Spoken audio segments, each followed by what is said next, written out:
Aujourd'hui, je réponds à une question de Sonia qui me demande, et c'est une question très intéressante, comment savoir quand il faut s'arrêter? Il faut poser votre pinceau, votre couteau et dire là, stop, je vais pas plus loin. Effectivement, question très récurrente. Donc bonjour les artistes, bonjour Sonia. Effectivement, cette question, elle est très récurrente et on cherche tous une réponse parce qu'on pense que par A plus B, on peut répondre à cette question. On peut savoir comment, tac, là on s'arrête, c'est parfait.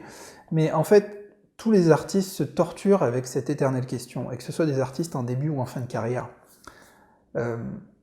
Pourquoi? Parce qu'on ne suit pas forcément un plan. Enfin, c'est faux. On peut savoir où on va sur un tableau, mais par perfectionnisme, et quand on est créatif, on l'est souvent, perfectionniste, on a toujours envie d'aller plus loin. On va sublimer la chose, on va rajouter le petit effet qui fait que ça va tout changer. Alors, c'est normal, c'est normal. Mais il faut apprendre à prendre du recul et à savoir quand s'arrêter. Ça vient une fois de plus avec la pratique.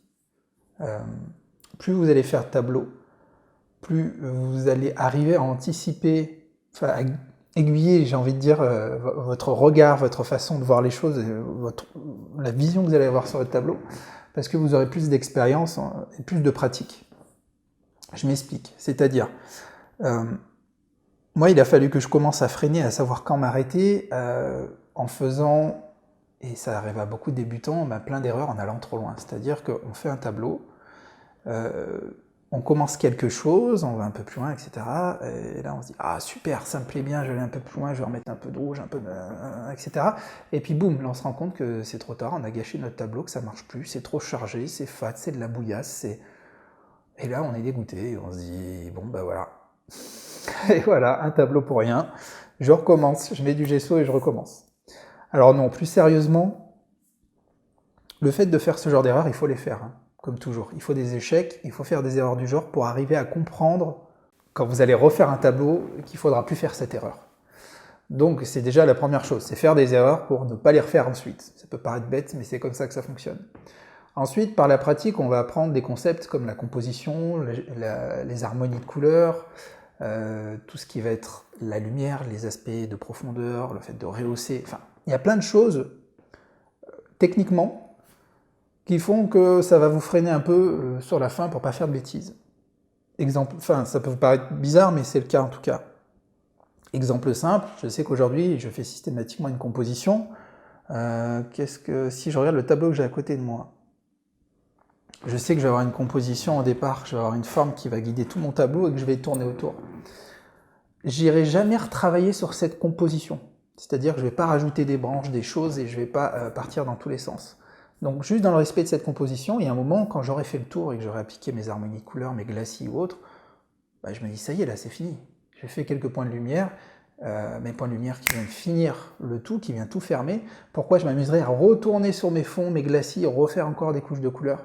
Donc là, c'est par l'aspect technique. Le fait, en fonction du style que vous faites, que vous avez adopté, et de votre style à vous, vous allez savoir quand il faut s'arrêter. Parce que vous suivez une sorte de plan que vous avez en tête par rapport à votre idée de départ. Si vous faites de la peinture intuitive, c'est un peu plus complexe, effectivement, ça m'arrive souvent, où je fais un mélange des deux parfois, et là, c'est pareil, il va falloir se dire, bon, j'ai mis combien de couches de peinture? Est-ce que là, ça vibre bien? Est-ce que c'est équilibré? Est-ce qu'il y a vraiment besoin que je rajoute quelque chose? Vous vous posez des fois ces questions, et hop, ça vous permettra de vous arrêter.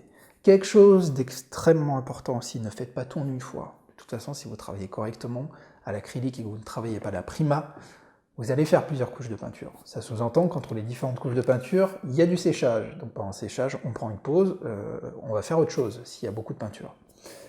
Et ces pauses sont extrêmement importantes parce que c'est elles qui vont vous permettre de prendre beaucoup de recul sur ce que vous êtes en train de voir. Ça, c'est un concept, je vous en ai souvent parlé, mais ça m'est arrivé quand moi j'étais infographiste, quand j'avais ma société avant d'informatique. Je pouvais passer une journée entière, ça m'est arrivé de passer 10 heures sur un visuel, de site internet ou autre, de travailler dessus, de rien lâcher, ou de faire des petites pauses. Et je me rendais compte qu'en fin de journée, j'arrivais plus à avancer. Déjà de par la fatigue et le fait d'avoir le fameux syndrome, le fait d'avoir la tête dans le guidon. Enfin, le fait d'avoir la tête dans le guidon, c'est qu'on est dedans, plus on est dedans et plus on commence à s'attarder sur des détails et on n'a plus une vision globale et on manque beaucoup de recul sur sa propre création. Donc ce que je me suis rendu compte à l'époque, c'est qu'il fallait que je coupe complètement et que je travaille sur plusieurs choses dans la journée, pas sur un seul visuel, mais que, par exemple, je travaille pour plusieurs clients et plusieurs visuels. Voilà, c'était ça dans mon ancien métier. Et je l'ai totalement répercuté aujourd'hui, c'est-à-dire qu'aujourd'hui, si ça fait vraiment longtemps que je suis sur la création d'un tableau et que je vois que je commence à ralentir, je m'arrête tout de suite, je me dis, bon, là, je prends 1 heure ou 2, dans l'idéal, je prends 24 heures, j'attends le lendemain, enfin en tout cas. Et là, je peux vous promettre, vous garantir, votre œil, vous aurez un œil neuf, et il va tout de suite vous dire, ok, on arrête là, on va plus loin, et c'est quelque chose que je vous recommande vraiment d'expérimenter. Donc du moment où vous voyez que vous commencez à piétiner sur un tableau, soit c'est qu'il est fini, qu'il ne faut pas aller plus loin, soit c'est que vous n'avez pas pris assez de recul, il faut s'arrêter, et voilà. C'était un peu décousu, mais c'est à chaud, hein, voilà toutes les informations que je peux vous donner là-dessus. Hein. C'est le concept aussi de cette chaîne, c'est autour d'un café, je lis la question et je vous réponds tout de suite, comme ça, comme si j'étais avec vous en train de boire un café et de parler peinture. J'espère que vous aurez aimé cette vidéo, si c'est le cas, un petit pouce levé, un petit commentaire, et surtout posez aussi votre question via le lien qu'il y a en description. Vous cliquez sur ce lien, il y aura un formulaire et vous pourrez me poser votre question, pour laquelle je répondrai dans une autre vidéo comme je l'ai fait aujourd'hui. Voilà, je vous remercie, je vous souhaite de vous éclater avec vos pinceaux, faire de beaux tableaux, et puis je vous dis à très bientôt pour un nouvel épisode du Café des Artistes.